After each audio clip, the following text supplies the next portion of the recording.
Our big idea is that every community can be resilient, and they can become resilient even when the odds are stacked against them. So this is an area that's about 10 minutes north from here, in the heart of the docks. And me and Ethel are volunteers. We're kind of community activists in this area, if you see from Pontoon Dock down to King George V station. And the Momentum Project was founded in this area, and all of the work that we do happens in this area, although we have big ambitions. Ethel calls it being greedy. And as you can see, this area is strangely cut off from the rest of Newham. It's almost like you're living in an island there, because you've got London City Airport at the top of it. You've got these big roads that kind of go around it, and then you've got the river, and in front of the river you have a huge sugar factory, Tate & Lyle's sugar factory. So in this area you can feel quite isolated from the rest of Newham, and certainly the rest of London. And if you don't have a car, and if you don't have money to put on your Oyster card, then really there's no safe way to leave that area. But these are the streets and these are the housing estates where the Momentum Project works, and it's where I met Ethel about 18 months ago, and maybe 2 years ago now. And in those 2 years, a lot has happened, and we're going to share some of those things with you. So, maybe I'll do this. So 18 months have passed since we met, and lots of stuff has happened there, but maybe we should start with how it all began. Hello, everyone. It's a great honor to be here, and it's a true living testimony. We started off with this building. Our manager, Tracy, who just came into our school community just to ask, had a meeting with the parents who have got, who can come in to work with her, to reach out to the community with activities to run. Yeah. And this building came up, and there was nothing there at all. And I started off there with the toddlers group. Yeah. And what kind of impact has the toddlers group had on the community? It's fantastic. It's out of this world. And it's not a toddlers group that you just come in and you put your baby there and you do some crayons. Yes, that is taking shape. But we're also doing other things to encourage mums, dads, the singles. Let's forget about whatever they've done. We've made mistakes. But the singles, any person that is a human living being, and we just come together and... And how did you get it off the ground from an area where nothing's going on? You've got a building. How do you start a toddlers group in such an area? We just had meetings and we spoke out to one another, tweeted. Tracy helped us to get some people as well that she could get to reach out. Knocked on people's doors. Yeah. And they all came. And we had a grand day, and we started off by getting toys, books. Who gave you the toys and the books? People. People just donated them. We asked people, and Tracy got others to get involved as well. We had loads of meetings just to encourage us. We thought we were starting off by play. Yeah. But now it's play, a real thing. And it's become a real thing. And the people don't want to stop coming, the children. It's really out of this world. You've been there, you've seen it all. And with the mothers, really great. What do you think that, what role is it good for the mums to have this, a space where they can come, and why is it good? One, it's good for the mums. It keeps them in good happiness. Reach out, you speak to one another, you share the love. We're all going through the same thing. It doesn't matter. What sort of things? What are the struggles? Struggles mainly to get back to work. Who would they leave their kids with? It costs a lot of money to give your children to be cared for. Some of them have more than 3 babies, 4 babies. It's a tough journey being a mum. And who are they going to give their kids to be looked after? Everybody wants to work, I know that, but situations and circumstances hold you back, and that is mainly being a mother. But do you now see that these mums are, they might not have an official job with a salary or whatever, but they have a place where they can work? Of course. And they're doing a job in the community. They actually are doing a job, but they don't really realise. Yeah. And they're showing love. And we're teaching each other how to cook. Should I do this? Yeah. And these are the activities that comes up Monday to Friday. So 18 months ago, there was nothing on this sheet. There was no activity happening in the centre. And, you know, you don't need to read every single hour of what's going on at the Astor Community Centre. But is it right to say that, apart from Tracy, who manages the centre, all of the activities are being put on, given by people who aren't being paid? Yes, I'm one of them. There are others, and you see some of them as well today. We've got the community choir. We've got so many things happening now. And that's true.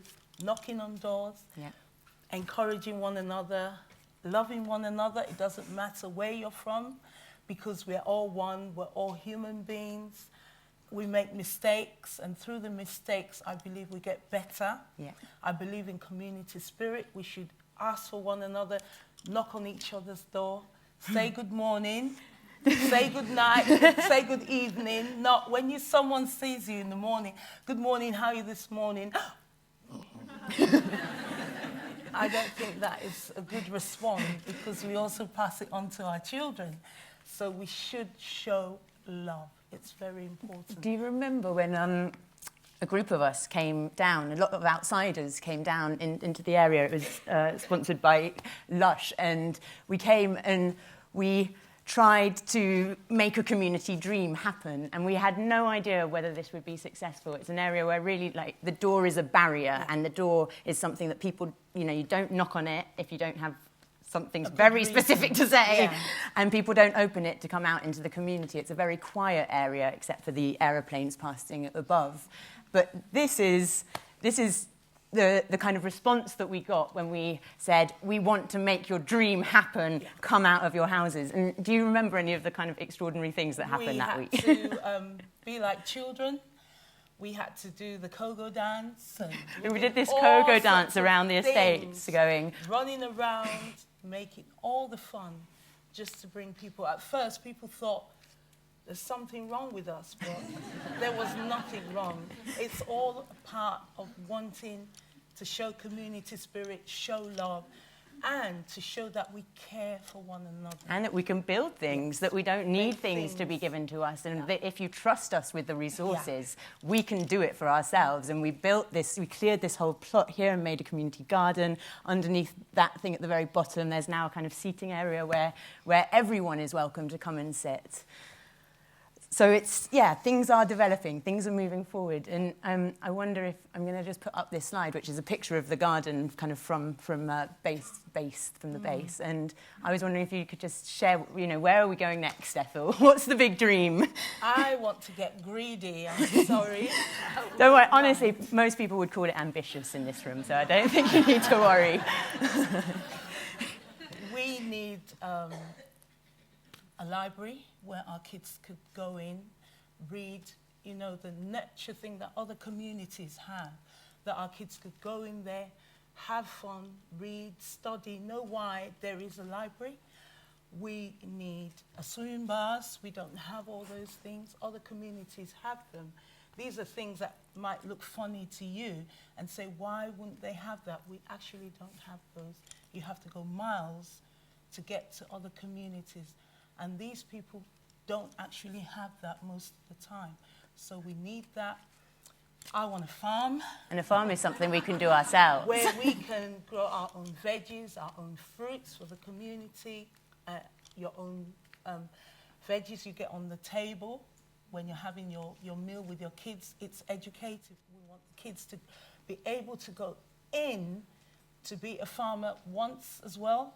While they're studying in school, there's another time that they can go in and do farming, agriculture, bring it all back. And parents should also be part of that. Not only the kids, but parents should also get their hands ready to work because it's needed. get in there and get all the seeds planted, reel them, give them out to the community, a bag going home or a box, or that's £10, and that's coming out from you, your sweat, and the children, everyone in the community knows. And we're our own animals, cows, pigs, goats, donkeys. I mean, I think this is a vision. All the hens, and children knowing that these things are done with their own hands. I also believe we want an aquarium.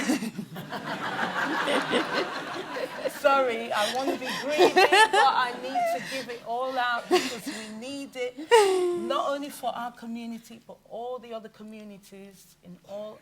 It would make your area a beacon. It would make your area have so much, not just things that we'd built that were sustaining us, business ideas that, you know, you can sell these bags of fruit and people are going to come from afar to have it, but also this idea that we can actually be an area with a tourist attraction in it. We're not just London City Airport with them going to places, they're actually coming to see us, is the dream and the vision. A museum, a history place that can be remembered, that once there was darkness here, but light is comprehended. So many things. I know they will come up gradually as it will we come. move on. It will come.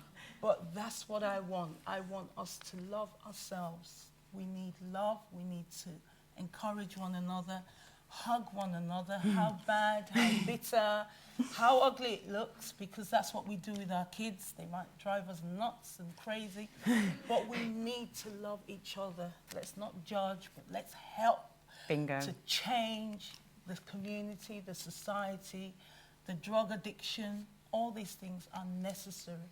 If we're not there to encourage to be there, then how can we have this community running? Bless. Thank you.